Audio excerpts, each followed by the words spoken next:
So hello everyone, welcome to mvidyarthi.com।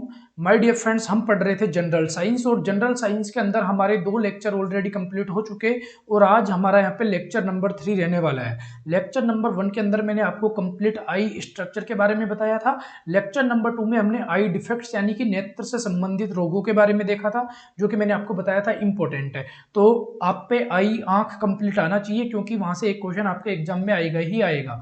फिर lecture number जो 3 रहता है, लेक्चर नंबर 3 रहेगा। इसके अंदर आज हम स्टार्टिंग करने जा रहे हैं यहाँ पे एंडोक्राइन सिस्टम, अंतःस्रावी तंत्र की। और यहाँ से फिक्स है 101% आपके एग्जाम में क्वेश्चन आएगा, मतलब आएगा।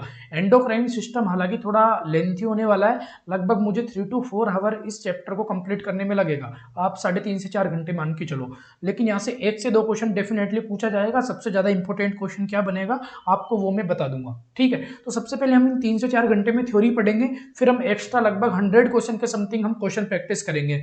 मैं 100 क्वेश्चन की एक सीरीज लेके आऊंगा चैप्टर वाइज, तो सभी चैप्टर में हम 100 क्वेश्चन की एक सीरीज देखेंगे, जिसके बाहर कोई क्वेश्चन नहीं आएगा। सारे क्वेश्चन फिर अपना उस सीरीज से आने वाला है, ठीक है। तो शुरुआत करते हैं। एंडोक्राइन सिस्टम, अंतःस्रावी तंत्र का आज हमारा लेक्चर नंबर 1 रहेगा। ये नोट्स जो मैं अभी आपको पढ़ा रहा हूँ, आपको mvidyarthi.com वेबसाइट पर मिल जाएगा और लिंक डिस्क्रिप्शन बॉक्स में गिवन है, आप जाकर विजिट कर सकते हो, ठीक है।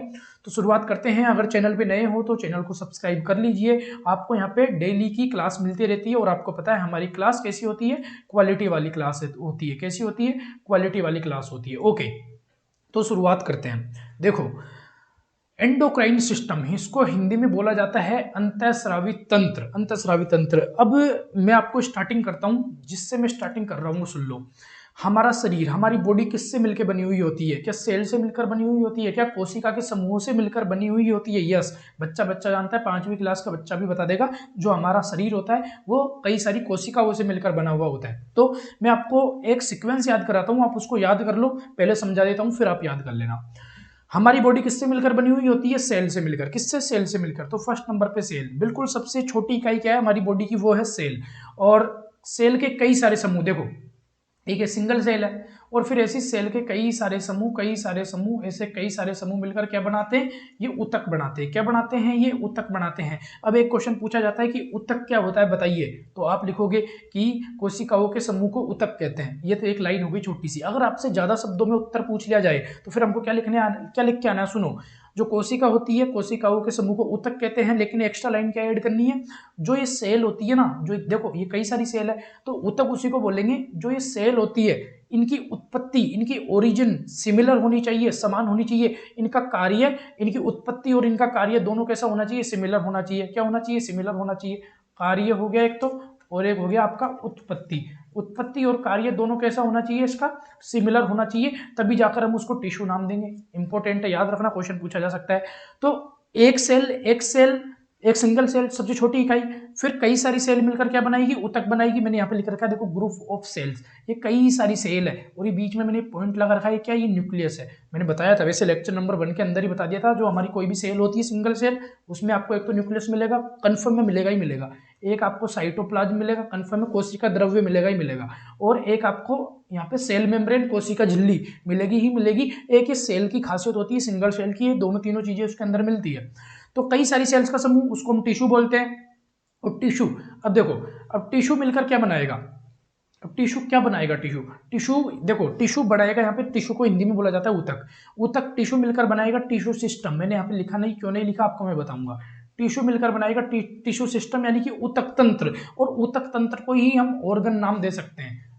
ऑर्गन, अंग क्या होता है? अंग यहाँ पे उत्कों का समूह होता है, उत्कों का। लेकिन ये कौन से वाली ऊतक है? जिसकी उत्पत्ति भी समान हो, जिसकी उत्पत्ति भी समान हो और कार्य भी समान हो, उसको हम क्या बोलेंगे? उसको हम टिश्यू बोलेंगे, ऊतक बोलेंगे। और कई सारे ऊतक मिलकर ऑर्गन बनाते हैं, और कई सारे ऑर्गन मिलकर वो क्या बनाएंगे? वो आपका ऑर्गन सिस्टम बनाएंगे। ऑर्गन सिस्टम बनाएंगे, अंग तंत्र बनाएंगे। और अंग तंत्र को ही क्या बोला जाता है भैया? बॉडी बोला जाता है। लेकिन क्या आपको लेंथी सीक्वेंस याद करना है? नहीं, आपको बस शॉर्ट में ऐसे लिखना है, सेल, कई सारे सेल मिलकर टिश्यू ऊतक बनाते हैं, कई सारे ऊतक मिलकर ऑर्गन बनाते हैं, और कई सारे ऑर्गन, कई सारे अंग मिलकर बॉडी बनाते हैं, हमारा शरीर बनाते हैं।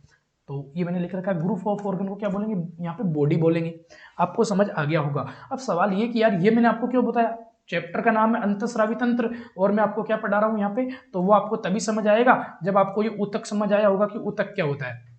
मैंने अभी अभी आपको बताया था ऊतक है ना, कई सारी कोशिकाओं का समूह जिनकी उत्पत्ति और कार्य समान हो उसको ऊतक कहते हैं। अब मैं यहाँ पे आपको समझाने के लिए दो ऊतक बना रहा हूँ, अभी है ना, दो तरह के ऊतक बना रहा हूँ, तो आप समझ लो।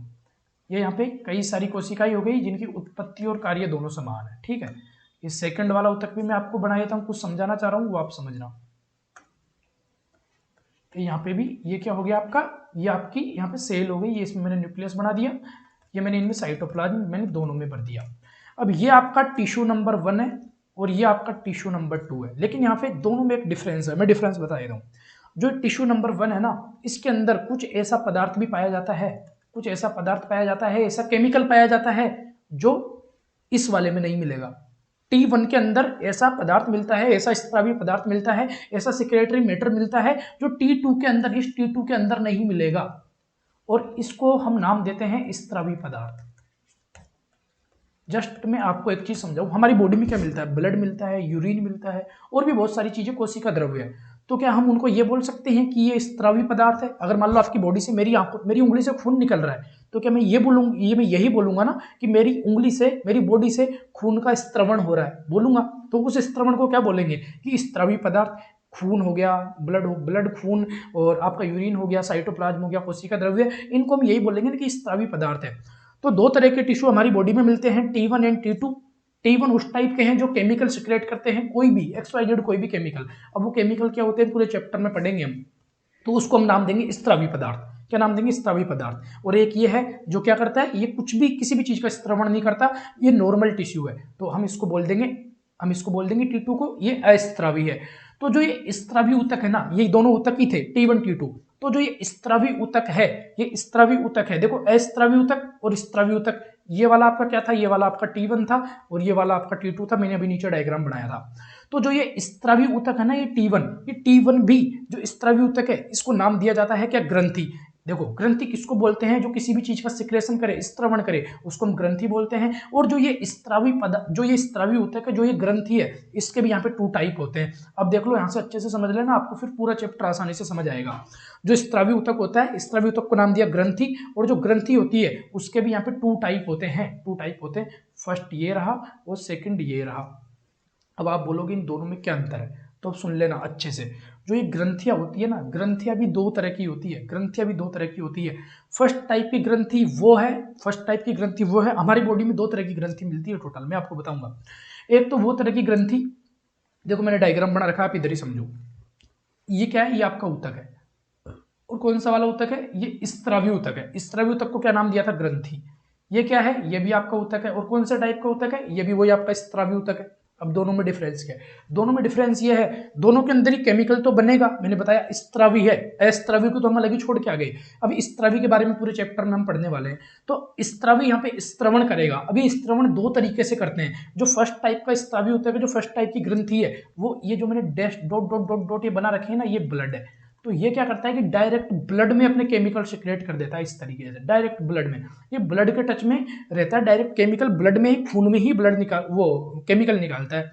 तो ये तो खून में निकालेगा। और जबकि ये वाला है ना, ये सेकंड टाइप का, ये भी ऊतक ही था, लेकिन दोनों में डिफरेंस क्या है कि इसमें देखो, यहाँ पे मैंने ट्यूब बना रखा है, यहाँ पे पाइप बना रखा है, यहाँ पे पाइप बना रखा है। आप देख सकते हो डॉट डॉट डॉट, यहाँ पे ब्लड तो यहाँ पे भी है, जो मैंने डॉट डॉट डॉट डॉट बना रखा है ना, ये क्या आपका ब्लड है, ये आपका ब्लड है। तो ब्लड तो यहाँ पे भी है, लेकिन दोनों में अंतर ये है कि यहाँ पे आपको पाइप भी मिल रहा है, यानी कि जो ये केमिकल का सिक्रेशन करेगा, ये पाइप के थ्रू करेगा, ये डायरेक्ट ब्लड में नहीं करेगा। तो जो डायरेक्ट ब्लड में करेगा, जो डायरेक्ट ब्लड में स्त्रवण करेगा, दोनों ही स्त्रवण करेंगे, दोनों ही केमिकल निकालेंगे, लेकिन जो डायरेक्ट ब्लड में निकालेगा उसको नाम दिया जाता है हार्मोन। क्या नाम दिया जाता है? हार्मोन। और जो पाइप के थ्रू निकालेगा, उसको नाम दिया जाता है भैया एंजाइम।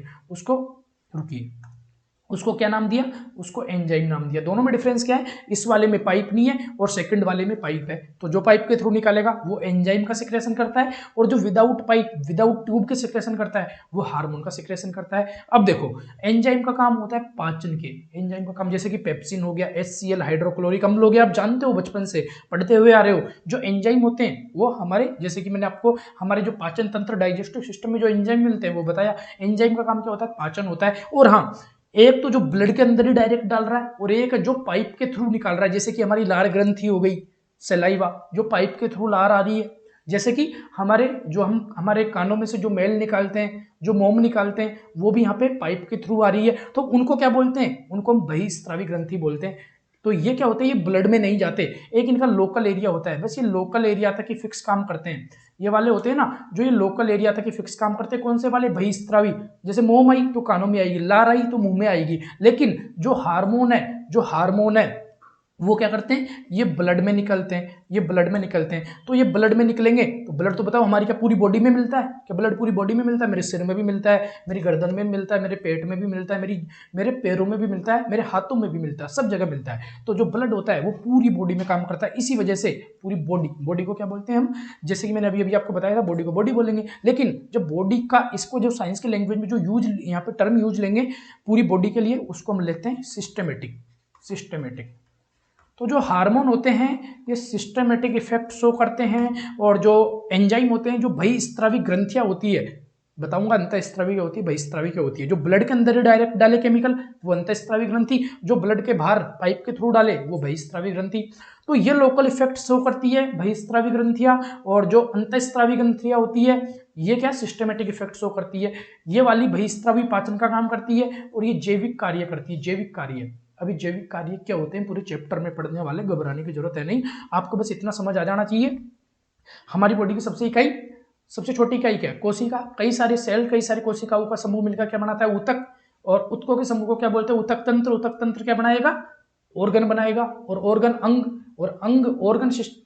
कई सारे ऑर्गन मिलकर क्या बनाएंगे? ऑर्गन सिस्टम बनाएंगे, अंग तंत्र बनाएंगे, और अंग तंत्र मिलकर क्या बनाते हैं? बॉडी बनाते हैं, हमारा शरीर बनाते हैं। और ऊतक होते हैं वो दो प्रकार के होते हैं, एक स्त्रावी ऊतक और एक अस्त्रावी ऊतक, secretary tissue and non secretary tissue. तो जो यहाँ पे स्त्रावी ऊतक होता है, स्त्रावी ऊतक का नाम क्या होता है? ग्रंथि, उसको हम ग्रंथि भी बोल सकते हैं। तो जो ग्रंथि होती है वो ग्रंथि दो प्रकार की होती थी, आप ये देख लो।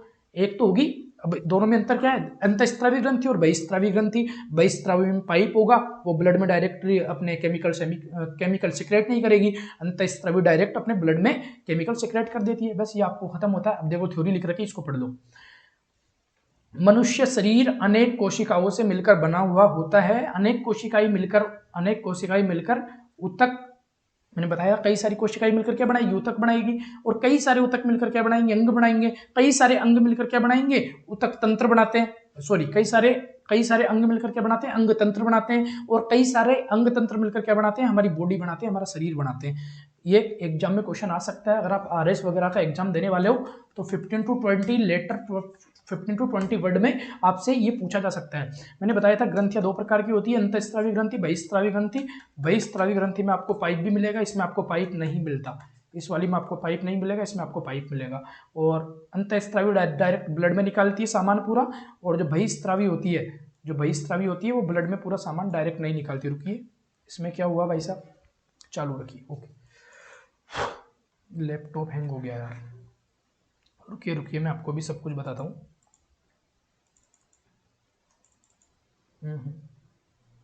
हेलो।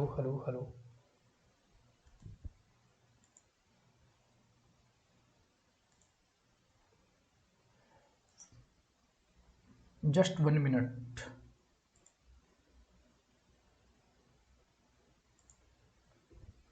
ठीक है, मैं आपको बता रहा हूँ, रुकिए। नेटवर्क इश्यू हुआ था, इस वजह से दिक्कत हुई थी। ओके, तो मैंने आपको बताया था हमारी बॉडी में दो तरह के टिश्यू मिलते हैं, और एक सेक्रेटरी टिश्यू था और एक नॉन सेक्रेटरी टिश्यू। और जो सेक्रेटरी टिश्यू होता था, स्त्रावी ऊतक होता था, उसके दो टाइप होते थे, अंतःस्रावी और बहिस्रावी। अब आप देखिए, दोनों के बारे में डिटेल देख लेते हैं। जो अंतःस्रावी ग्रंथि है, इनमें नलिकाएं नहीं पाई जाती है, ब्लड में डायरेक्ट अपना पदार्थ जो भी होता है स्त्रावी पदार्थ को डायरेक्ट रक्त में डालती है, ब्लड में डालती है, और इसके स्त्रावी पदार्थ को क्या बोला जाता है? हार्मोन बोला जाता है। और इस बहिस्रावी ग्रंथि को क्या बोला जाएगा? इसको एंजाइम बोला जाएगा। इसमें नलिकाएं पाई जाती है, अपने स्त्रावी पदार्थ को कहाँ डालती है? रक्त से बाहर डालती है। मैंने बताया था, जैसे कान की मोम हो गई, लार हो गई, ये पाइप के थ्रू आती है, ठीक है। और सभी अंतःस्रावी ग्रंथि मिलकर अंतःस्रावी तंत्र बनाती है। अब अंतःस्रावी तंत्र में क्या क्या आएगा? अंतःस्रावी ग्रंथियां आएगी, सारी अंतःस्रावी ग्रंथियां मिलकर क्या बनाएगी? अंतःस्रावी तंत्र बनाएगी। तो कुल मिलाकर इस चैप्टर में हम किसके बारे में पढ़ने वाले हैं? कंप्लीट अंतःस्रावी तंत्र के बारे में पढ़ने वाले हैं, यानी कि जितनी भी अंतःस्रावी ग्रंथियां हैं उनके बारे में हम पढ़ने वाले हैं। अब ये डायग्राम अच्छे से समझ लो, अगर आपको डायग्राम समझ आता है तो आपको बहुत ज्यादा हेल्प होने वाली भैया इस डायग्राम से, ठीक है। तो अब हम अंतःस्रावी तंत्र की शुरुआत इस चैप्टर की यहाँ से होती है। वो तो एक बेसिक था जो आपको आना चाहिए, जिसके बाद ही चैप्टर समझ आएगा।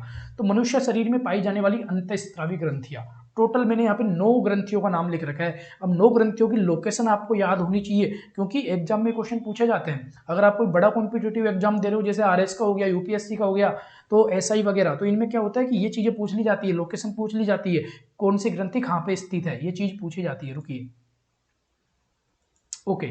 तो अब आप देखो, अब जैसे मैं आपको बताता हूँ पीनियल, देखो मैंने यहाँ पे इतनी सारी ग्रंथियां लिख रखी है। अब आप देखोगे यार कि ये मैंने ये सब डायग्राम सा क्या बना रखा है, तो ये कुछ नहीं, ये हमारी बॉडी है, ये हमारी बॉडी है, जो मैंने बना रखा है ना, ये हमारी बॉडी है। अब आप समझ लो, ये ऊपर जो मैंने बना रखा है ये क्या है, ये आपका सिर है, ये आपका सिर है, ये आपका सिर है, ये वाला, ठीक है।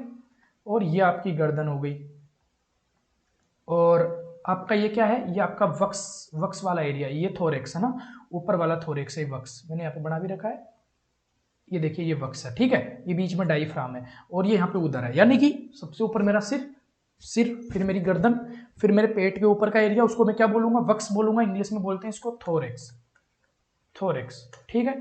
और इसको क्या बोलते हैं, ये इसको एब्डोमेन बोलते हैं, उधर को एब्डोमेन, एब्डोमेन, ठीक है। तो इस तरीके से फिर हमारा, फिर जांघों के नीचे का, हमारी कमर के नीचे का हिस्सा, वो आप समझते ही हो, ठीक है, पैर वगैरह आ जाते हैं। तो इस तरीके से अब मैं आपको लोकेशन बता रहा हूँ, अब आप लोकेशन समझो। तो हमारे शरीर के अंदर क्या मिलता है कि हाइपोथैलेमस मिलता है, ये हाइपोथैलेमस होता है, ये हाइपोथैलेमस, ये मैंने बना रखा है हाइपोथैलेमस, ठीक है। और हाइपोथैलेमस को क्या बोला जाता है, मास्टर ऑफ मास्टर ग्लैंड, ये क्वेश्चन आता है 1 नंबर का। हाइपोथैलेमस को क्या बोला जाता है, मास्टर ऑफ मास्टर ग्लैंड, ये क्वेश्चन पूछा जा सकता है आपसे। बताइए मास्टर ऑफ मास्टर ग्लैंड किसको बोला जाता है, ये क्वेश्चन आपसे पूछ लिया, तो आप क्या बोल के आओगे, हाइपोथैलेमस, आप क्या बोल के आओगे, हाइपोथैलेमस को मास्टर ऑफ मास्टर ग्लैंड बोला जाता है। अब सुनो अच्छे से, हमारे शरीर में टोटल 2 ग्रंथियां मिलती है, कितनी कितनी ग्लैंड मिलती है, टोटल 2 ग्रंथियां मिलती है। जो फर्स्ट है वो है पीनियल ग्रंथि, और सेकंड है वो है पीयूष ग्रंथि। फर्स्ट क्या, पीनियल ग्रंथि, सेकंड है पीयूष ग्रंथि। अब देखो पीनियल ग्रंथि कहाँ पे मिलेगी, ये मिलती है हाइपोथैलेमस के ऊपर, ये आपका हाइपोथैलेमस यहाँ था, ये आपका हाइपोथैलेमस था, और यहाँ पे क्या है, ये आपकी पीनियल ग्रंथि, ये मैंने बना रखी। तो लोकेशन पूछे आपसे तो क्या बताना है, हमारे ब्रेन में हाइपोथैलेमस के ऊपरी सिरे में पीनियल ग्रंथि पाई जाती है। फिर आ जाता है नेक्स्ट पीयूष ग्रंथि, ये कहाँ मिलेगी, ये भी ब्रेन के अंदर ही मिलेगी, लेकिन ब्रेन के अंदर भी कहाँ मिलेगी, ये मिलती है हाइपोथैलेमस के अंदर। तो हाइपोथैलेमस और पीयूष ग्रंथि में एक रिलेशन है, रिलेशन ये है कि जो पीयूष ग्रंथि होती है उसको बोला जाता है मास्टर ग्लैंड। भैया ये क्वेश्चन खूब ही पूछा जाता है, जो आपके एग्जाम होते हैं कॉम्पिटिटिव एग्जाम, उनमें ये क्वेश्चन पूछा जाता है। बताइए मास्टर ग्लैंड किसको बोलते हैं, इनमें से 9 ग्रंथियों में से कोई भी नाम दे देगा और ऑप्शन दे दिया जाएगा, उसमें एक पीयूष ग्रंथि भी होगा, तो नाम आपको टिक करके आना है पीयूष ग्रंथि। और हाइपोथैलेमस को क्या बोला था, master of master gland. Master gland तो क्या था, पीयूष ग्रंथि थी, और मास्टर ग्लैंड का भी मास्टर कौन था, वो था हाइपोथैलेमस। समझ आ जाना चाहिए आपको। सिर हमारा होता है खत्म, फिर आता है भैया हमारी गर्दन आ जाती है ना, मैं इसको जूम कर रहा हूं जिसको आपको आसानी से दिखे, ये आ गई आपकी गर्दन। अब आप देखो इस गर्दन में मैंने एक ग्रंथि बना रखी है, ये मैंने ग्रंथि बना रखी है, ये वाली, ये ग्रंथि, और ये हमारी गर्दन में होती है। अब इस ग्रंथि का नाम होता है, वो होता है थायराइड ग्रंथि, थायराइड ग्रंथि। और अच्छे से देख लो, ये क्वेश्चन पूछा जाता है, बताओ आपकी बॉडी की सबसे बड़ी अंतःस्रावी ग्रंथि कौन सी है, अच्छे से सुन लो, बॉडी की सबसे बड़ी अंतःस्रावी, ये नहीं पूछा उसने कि सबसे बड़ी ग्रंथि कौन सी है, उसने ये नहीं पूछा, एग्जामिनर ने ये पूछा बताइए आपकी बॉडी में सबसे बड़ी अंतःस्रावी ग्रंथि कौन सी है, तो अंतःस्रावी नाम आ जाए तो थायराइड नाम देना है। अगर ओनली ग्रंथि ही सबसे बड़ी ग्रंथि पूछा जाए तो यकृत जाएगा, लीवर, और अगर ओनली सबसे बड़ी अंतःस्रावी लार्जेस्ट एंडोक्राइन ग्लैंड पूछा जाए तो थायराइड ग्रंथि नाम जाएगा, ठीक है। आपको ये समझ आ गया। अब मैं आपको एक चीज बताता हूँ, साइंस, जैसे अगर मान लो मैं हूं और मेरे आसपास कोई भी चीज है तो मैं क्या बोलूंगा, अगल बगल में, यही टर्म यूज रहते हैं हम नॉर्मल लैंग्वेज में, अगल बगल में, लेकिन साइंस की लैंग्वेज में जो ये अगल बगल होता है, आपके आसपास कोई चीज है तो उसको अगल बगल ना बोलकर उसके लिए एक टर्म यूज लेते हैं, और उस टर्म को बोला जाता है, मैं इधर लिख रहा हूँ राइट साइड में, देखो आप, इसको बोला जाता है पेरा। क्या बोला जाता है, अगल बगल को पेरा। तो अब सुनो अच्छे से, जो आपकी थायराइड ग्लैंड है, इस थायराइड ग्लैंड के अगल और बगल में, लेफ्ट साइड में 2 और राइट साइड में भी 2 थायराइड ग्रंथि टोटल कितनी थी, 1 थी, और जो ये अगल बगल में है ये टोटल कितनी है, ये 4 है। या तो आप इनको 2 जोड़ी बोल लो या फिर टोटल नंबर में 4 बोल लो। तो ये जो ये अगल बगल में होती है, किसके अगल बगल में, थायराइड के अगल बगल में, तो मैं क्या लिखूंगा, मैंने बोला अगल बगल के लिए टर्म यूज लूंगा पेरा, और किसके अगल बगल में है, ये है थायराइड के अगल बगल में, तो मैं इसको बोलूंगा पेराथाइराइड, पेराथाइराइड। तो यहाँ पे 4 आपको पेराथाइराइड ग्रंथियां भी मिलती है, जो कि मैंने यहाँ पे ये बना रखी है, आप देख सकते हो, ठीक है। हाँ मिलेगी, थायराइड पे मिलेगी। गर्दन होती है खत्म। अब आता है गर्दन से नीचे का हिस्सा और पेट से ऊपर का हिस्सा, इसको हम क्या बोलते हैं, इसको बोलते हैं हम वक्स थोरेक्स पार्ट, इसको बोला जाता है। अब यहाँ पे आपको क्या मिलेगा, एक तो आपको राइट एट्रियम आपका यहाँ पे, सॉरी, एक तो आपको यहाँ पे क्या मिलेगा, आपको यहाँ पे लंग्स मिलते हैं। एक तो ये आपका दायां लंग यानी कि दायां फुफ्फुस, और एक आपका ये बायां फुफ्फुस, एक आपका लेफ्ट लंग है ना। तो ये दो आपको क्या मिलते हैं, आपके फेफड़े मिलते हैं। तो इन फेफड़ों के बीच में आपको क्या मिलता है, हृदय मिलता है। ये आपका क्या है, ये आपका हार्ट है। आप जानते होंगे, नहीं जानते तो ये आपका हार्ट है। अब ये क्वेश्चन आता है, बहुत लोग बोलते हैं, ऐसे बोलते हैं भाई मेरा दिल धड़क रहा है, वो राइट साइड में दिल को धड़काते हैं, जबकि दिल अपना राइट साइड में नहीं धड़कता भाई। जो दिल होता है वो तो लेफ्ट साइड में होता है, यहाँ पे है ना। अब हो सकता है आपको वीडियो में भी राइट दिख रहा हो, क्योंकि कैमरा का सिस्टम ऐसा ही है, लेकिन मैं अपना लेफ्ट, अब आपको लेफ्ट इधर दिख रहा होगा, जबकि मेरा इधर राइट है, अभी मैं वीडियो रिकॉर्ड कर रहा हूँ। तो सुनो अच्छे से, जो आपका हार्ट होता है वो हार्ट किधर मिलता है, वो लेफ्ट फुफ्फुस यानी कि बाएं फेफड़े की तरफ मिलता है। ये आपका ये हार्ट है ना, ये बाएं फेफड़े की तरफ मिलता है। और हार्ट का शेप कैसा होता है, मुट्ठी के आकार का होता है, मुट्ठी के आकार का। तो आप देखो इसमें ये क्या होता है कि जब ये बाएं फेफड़े की तरफ मिलता है, तो ये बाएं फेफड़े में घुस जाता है थोड़ा हार्ट, इस वजह से इसकी दीवार पिचक जाती है, किसकी, फेफड़े की। ठीक है, तो आपका, अब देखो अच्छे से, यानी कि दोनों फेफड़ों के बीच में एक ग्रंथि मिलती है, दोनों फेफड़ों के बीच में, और इस यकृत के ऊपर, वो सॉरी, इस हाइट के ऊपर और दोनों फेफड़ों के बीच में ग्रंथि मिलती है, और उस ग्रंथि को नाम दिया जाता है, 5th नंबर की ग्लैंड है, उसको बोला जाता है थाइमस ग्रंथि। इंग्लिश में भी थाइमस ग्लैंड ही बोला जाता है। ठीक है, इनके इंग्लिश हिंदी नाम बिल्कुल इक्वल है, बिल्कुल सेम है। तो ये आपको हो गया। अब आपका यानी कि वक्स भाग में ओनली एक ही ग्रंथि मिलती है, उसका नाम क्या है, पीनियल ग्रंथि, वो सॉरी थाइमस ग्रंथि। क्या नाम है, थाइमस ग्रंथि। क्या नाम है, थाइमस ग्रंथि। पीनियल तो आपके ब्रेन में मिली थी, थाइमस ग्रंथि। फिर नेक्स्ट आते हैं 6 नंबर की ग्रंथि। वो 6 नंबर की जो ग्रंथि है वो कौन सी है, वो आपकी यकृत है। वो क्या है, आपका यकृत, ये रहा यकृत। लेकिन अभी हम एंडोक्राइन ग्लैंड के बारे में पढ़ रहे हैं ना, तो इसको मैं 6 नंबर काउंट नहीं करूंगा। मैंने आपको बताया था सबसे लार्जेस्ट एंडोक्राइन ग्लैंड कौन सी थी, वो थी थायराइड ग्लैंड। और आपसे पूछा जाए सबसे बड़ी ग्रंथि, तो वो उसका आंसर क्या जाएगा, उसका नाम जाएगा यकृत। लेकिन ये कौन सी होती है, ये एक्सोक्राइन होती है, ध्यान रखना। ठीक है, तो इसको हम 6 नंबर की ग्लैंड काउंट नहीं करेंगे। फिर अभी बताता हूँ 6 नंबर की कौन सी है, एंडोक्राइन की बात चल रही है इस वजह से। फिर हम नीचे जाएंगे, आपका ये अमाशय आता है, ये डायफ्राम था ही मैंने बताया। फिर आपका ये क्या आता है, ये आपका अमाशय है, ये आपका स्टोमक है, स्टोमक है ना, ये आपका अमाशय है। यहाँ पे ये आपका क्या है, ये आपका अमाशय है, ये आपका स्टोमक है इधर से। ठीक है, फिर यहाँ पे देखो, आप एक चीज देख लो अच्छे से, यहाँ आपको 2 किडनियां मिलती है, आपके 2 क्या मिलती है, आपको किडनी मिलती है, किडनी। ये आपकी क्या है, किडनी, आपको पता है। और किडनी में क्या होता है, पाइप लगा हुआ होता है, पाइप लगा हुआ होता है, आपको पता होगा इस चीज का, ये पाइप लगा हुआ है। तो जो किडनियां होती है ना, इन किडनियों के ऊपर, एक किडनी के ऊपर एक ग्रंथि, दूसरी किडनी के ऊपर भी एक ग्रंथि। तो देखो किडनी को हम क्या बोलते हैं, वृक्क बोलते हैं। हिंदी में क्या बोलते हैं, देखो किडनी को वृक्क बोलते हैं। और इंग्लिश में 2 नाम होते हैं, एक तो किडनी होता है, और दूसरा नाम होता है इसका, जो साइंस की लैंग्वेज में, वो इसको रीनल बोला जाता है। क्या बोला जाता है, रीनल। तो देखो ये ग्रंथि है, वो ग्रंथि के ऊपर मैंने बताया, जैसे अगल बगल को हमने क्या टर्म यूज लिया था साइंस की लैंग्वेज में, पेरा। इसी तरीके से किसी भी चीज के ऊपर के लिए साइंस की लैंग्वेज में जो टर्म यूज ली जाती है उसको बोला जाता है एपी। उसको क्या बोला जाता है, मैं इधर लिख रहा हूँ एपी, उसको क्या बोला जाता है, एपी बोला जाता है, एपी। तो मैं क्या बोलूंगा, अब इसके ऊपर एक एक ग्लैंड है, इसके इन दोनों के ऊपर ग्लैंड है, तो सबसे पहले मैं क्या लिखूंगा, एपी, क्योंकि ये ऊपर है। और ये किसके ऊपर रखी हुई है, ये रीनल के ऊपर रखी हुई है, इसलिए मैं बोलूंगा AP renal gland. AP renal gland, AP का मतलब ऊपर और रीनल और ग्लैंड। और इसको हिंदी में बोला जाता है, इस ग्रंथि को अधिवृक्क ग्रंथि। क्या बोला जाता है, अधिवृक्क ग्रंथि। ये आपकी 6 नंबर की ग्रंथि हो गई, और इसको अधिवृक्क ग्रंथि भी नाम दिया जाता है। और इसका एक और नाम होता है, वो होता है एड्रिनल। अब आप बोलोगे एड्रिनल नाम क्यों लिया, क्यों, देखो एड्रिनल नाम क्यों लिया, क्योंकि ये ग्रंथि है, ये एड हो रही है किसके ऊपर, ये किडनी के ऊपर एड हो रही है, एड ऐसे लिखते हैं ना, एड। तो एड और फिर ये रीनल, आप देखो ऐसे लिखो, सबसे पहले क्या लिखूंगा मैं, एड लिखूंगा, फिर क्या लिखूंगा, रीनल। तो एड रीनल हो गया ना, एड्रिनल ग्रंथि। इस तरीके से हर चीज के पीछे एक लॉजिक होता है, लॉजिक आपको समझ आ रहा होगा। ग्रंथि हो गई 6 खत्म। 7वें नंबर की जो ग्रंथि आती है वो रही अग्नाशय ग्रंथि। ये अग्नाशय ग्रंथि ये रही है ना।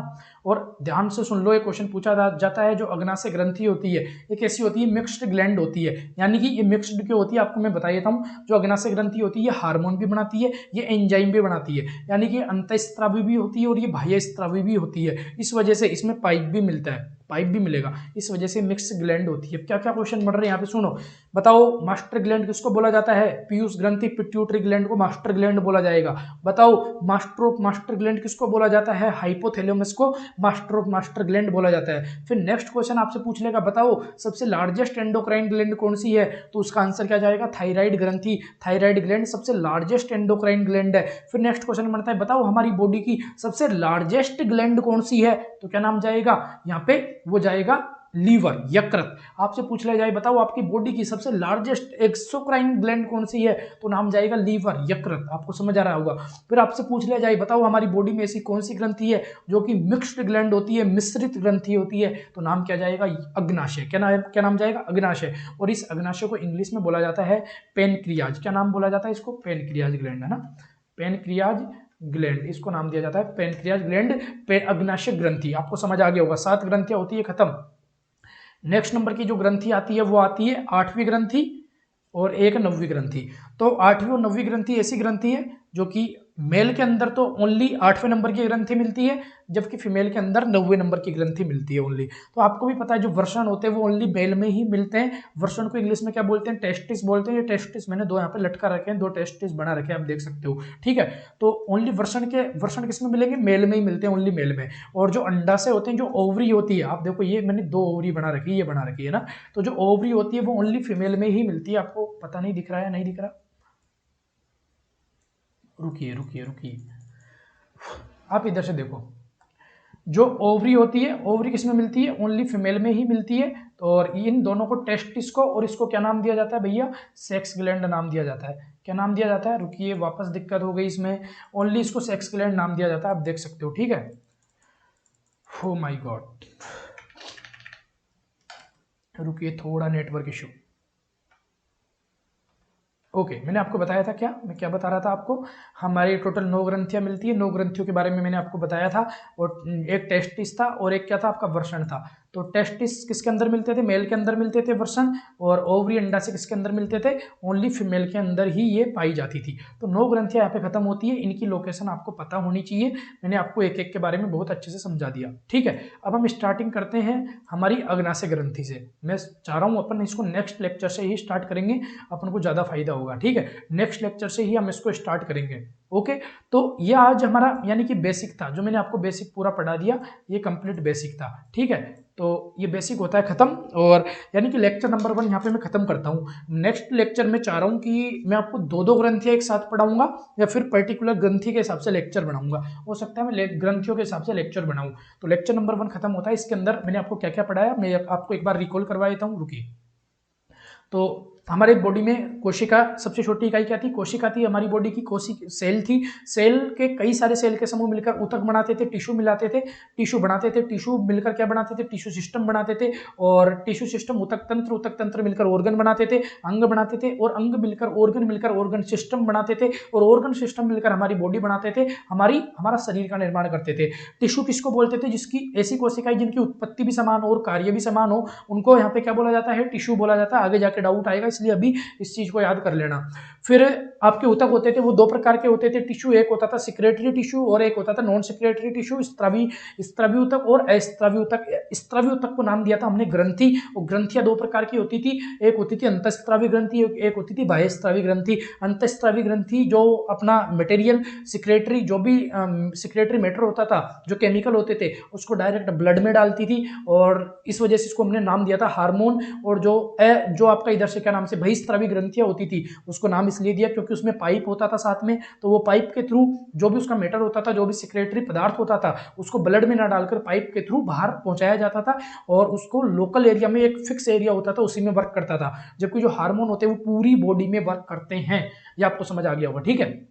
बाकी मैंने आपको ग्रंथियां बताई थी, ग्रंथियां आपको याद होनी चाहिए। सब ब्रेन से स्टार्टिंग करते हैं। हमारे ब्रेन में हाइपोथैलेमस मिलेगा। हाइपोथैलेमस को क्या बोला जाता था, मास्टर ग्लैंड बोला जाता था। हाइपोथैलेमस के अंदर आपको जो ग्रंथि मिलती थी उसको नाम दिया जाता था पीयूष ग्रंथि। पीयूष ग्रंथि क्या होती थी, आपकी मास्टर ग्लैंड होती थी। पीयूष ग्रंथि हाइपोथैलेमस के जस्ट ऊपर आपको एक ग्रंथि और मिलती थी ब्रेन के अंदर ही, उसका नाम होता था पीनियल ग्रंथि। क्या नाम होता था, पीनियल ग्रंथि नाम होता था। मुझे नहीं पता आपको समझ आ रहा है नहीं आ रहा, आपके ऊपर से तो नहीं निकल रहा कहीं, तो समझो अच्छे से।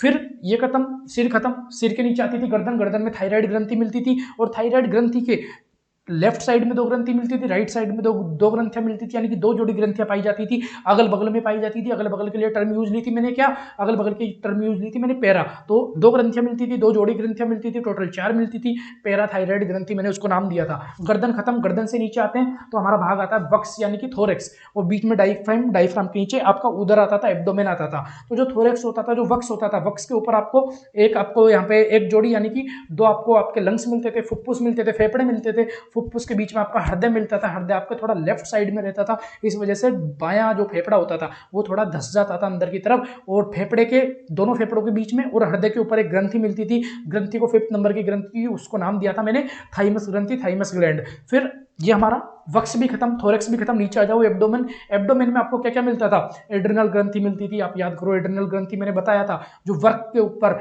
आपकी किडनी के ऊपर मिलता था। एड्रिनल नाम क्यों दिया, क्योंकि किडनी को क्या बोलते हैं साइंस की लैंग्वेज में, रीनल बोलते हैं, और रीनल किडनी के ऊपर कुछ चीज जुड़ी हुई है तो जुड़ने को क्या बोलते हैं, एड बोलते हैं। तो एड और किसके ऊपर जुड़ी, रीनल किडनी के ऊपर जुड़ी, इस वजह से मैंने इसको नाम दिया क्या, एड्रिनल ग्लैंड नाम दिया। अब आप इसको अधिवृक्क ग्रंथि भी बोल सकते हो, और आप इसको एपीरीनल ग्लैंड भी बोल सकते हो, ठीक है। फिर आपका इधर से अग्नाशय ग्रंथि होती थी, बहुत ज्यादा इंपॉर्टेंट थी, और आपको पता है ये मिक्स्ड ग्लैंड होती है, मिश्रित ग्रंथि होती है, ये हार्मोन और एंजाइम दोनों पदार्थ सिक्रेट करती है, इस वजह से इसको मिक्स ग्लैंड भी बोला जाता है। ये कहाँ मिलती है, उधर में मिलती है। नीचे जाते हैं तो मेल के अंदर तो क्या मिलेगा, आदमी के अंदर यानी कि मेल पर्सन को क्या बोलेंगे हिंदी में, पुरुष। पुरुष के अंदर आपको क्या मिलेगा, वृषण मिलते हैं, टेस्टिस मिलते हैं, और फीमेल के अंदर आपको अंडाशय मिलते हैं, ओवरी मिलते हैं, जो कि ओनली फीमेल में ही पाए जाते हैं। इस तरीके से इन दोनों को सेक्स ग्लैंड में नाम दिया जाता है। तो इस तरीके से आपका लेक्चर नंबर 1 समाप्त होता है। मैंने आपको पूरा रिकॉल करवा दिया, उम्मीद करता हूँ आपको समझ आया होगा।